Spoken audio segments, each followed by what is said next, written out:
Remember your 80s or 90s toy chest. Some Masters of the Universe, G.I. Joe, Star Wars toys, and probably a Transformer or two. Or wait, which Transformer was that? Where Hasbro's Transformers line might be the most well-known 2-in-1 robots, there's still a bunch of toy lines preceding the Autobots and Decepticons, and more bootlegs and KOs than there's room for on Cybertron. In this week's Ed's Retro Geek Out, we take a little dive into the knockoff and bootlegs world of Transformer toys. Be sure to subscribe to the channel for weekly toy videos, and let's strap in for some toy history.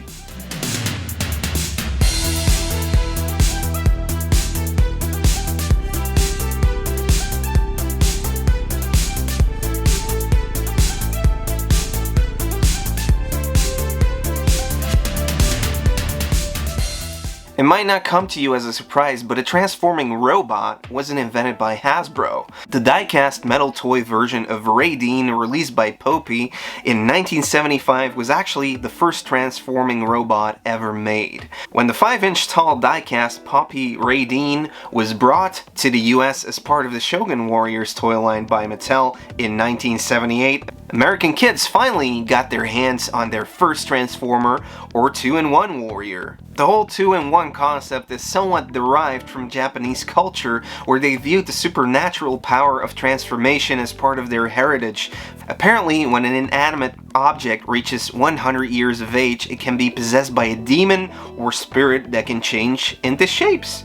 So the concept of an object, tool, or toy transforming into a living creature is an old concept in Japan. For the Transformers line, Hasbro actually secured the license of a couple toy lines from the Japanese toy company Takara, including Car Robots, Diaclone, and the Microman toys. Also, some other molds from Bandai were also used in the creation of the Autobots and Decepticon saga. In 1984, Hasbro bought the distribution rights for these toys and rebranded them as the Transformers for distribution in North America. By then, Marvel Comics had created the backstory for these Transformers, and all of this surely had to go so fast that in the first wave they did have some Transformers slip through the cracks, like Bumble Jumper over here. But they needed to act fast because Tonka had already introduced their GoBots line a year earlier. However, around 1984's Christmas season, Transformers and GoBots dominated the Christmas lists all over America, and stores couldn't keep the toys on shelves. We get about 1,000 requests a day,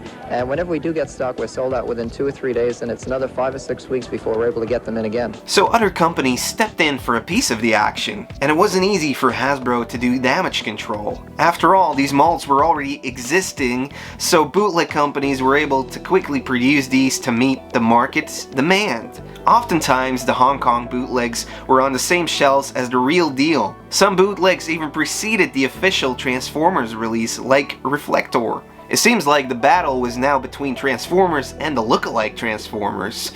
One way Hasbro could fight this was by the introduction of a rub sign on every of the Transformer toys, which they could patent, protect, and wasn't easily forged. Not only was it hard to recreate these rub signs, it was also perfectly patented by Hasbro, so whenever another toy company would use these rub signs, they would get a lawsuit. They also created an ad campaign where our hero stated, "We are the only ones to have the right to wear these symbols." Only we have the right to be called by the name. Only we have the right to wear this symbol. Or this symbol. Only we are Autobots and Decepticons. In 1985, there was also a lawsuit between Hasbro and Sparkle Toys, who had some Jumpstarter knockoffs, and this pretty much served as an example. In the end, the court ruled out that they were protectable because it is functional, the overall look of the robot or alternate mode is protectable. Thus, while heavily remolded knockoffs that only retain the transformation of the original toy may avoid infringement, a toy that is only resized or only painted in different colors would still infringe Hasbro's and Takara's copyrights, regardless of the slight modifications. So in the end, Hasbro didn't own the rights on transforming robots, unless they looked exactly the same like the molds or the characters from Transformers. But there were some fun knockoffs like Rock Lords, who were a spin-off from Tonka's GoBots, who would eventually be acquired by Hasbro, but not all the characters were included in the takeover. Rocks, bugs, and things were perhaps more in line with the spiritual Japanese heritage where anything could be transformed into something else. There's truly more than meets the eye. Don't sue me, Hasbro. And then you had the companies almost shamelessly doing the same thing like converters who dared to go the extra mile, turning things like slot machines and other Vegas gamble stuff into robots and more. Now some of these were actually licensed from Bandai, and in the end they did have 30 converters released to stores without a backstory or comic. All they needed was the wave of success Transformers and GoBots had created. Then you had Marchon, who released Roadbots. These had an extra motorized gimmick, but you needed to take the toys completely apart in order for it to turn into a robot or vehicle. So transform it did not. Convertibots were made by Village Toys and just took molds from everywhere. Some came from the Robocar line, and even a variation of G1 Shockwave was part of this knockoff line. Then there was Zybots by Remco, convertible robots looking an awful lot like Transformers. These came with realistic action as they convert from vehicle to robot and back again. The one and truly advanced changeable robots. And if it wasn't for the Rupp sign, I probably couldn't tell them apart from the real deal. And then we come to one of my favorites, the McDonald's Changeables. The MC Robots was a mixture of the at the time popular Transforming Robots toy concept, but applied to their own products, and they even had 3 series come out. Some of them were re-released as part of the 40th anniversary surprise toy assortment. Honestly, there's never been a better Happy Meal toy. Bootleg-wise, you couldn't stop the original molds from being passed around, so you will see Optimus Prime, Megatron, and all their buddies pop up in different colors, or just in the colors they were first created in for Takara or Bandai from the years before Transformers was a thing. My favorite Transformers are probably the Dinobots. Grimlock was to many a favorite, and so the T-Rex robot spawned a whole dinosaur robot trend. The concept came from the Diaclone toy line, where the 5 Dinobots were released as Diaclone Adventure World.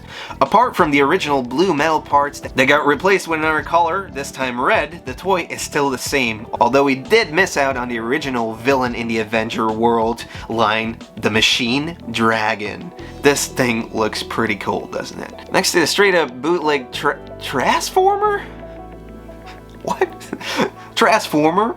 We also had some knockoff-like aesthetics applied to the Dinobots in the Prehistory Animal series. You had the recognizable Dinobots, but with different limbs and head molds, like the Sludge, Snarl, Grimlock, and all the others. These could be considered to be new dinosaur toys. Sure, they did come with the same Takara weapons, but the new limbs gave them another feel. There's also fully chromed and other color scheme Dinobots out there.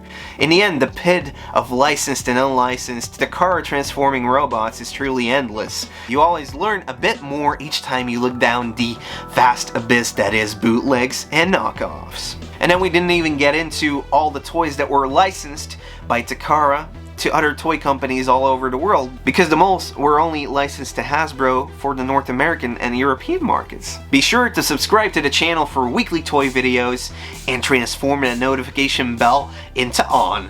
Before I let you go, please leave a like, maybe leave a comment about your favorite knockoff Transformer, and maybe share this video to another toy fan. If you'd like to support the channel, then please head over to my Patreon page. I want to thank you guys so much for watching, and I hope to see you next week in an all-new video. See you later. Bye!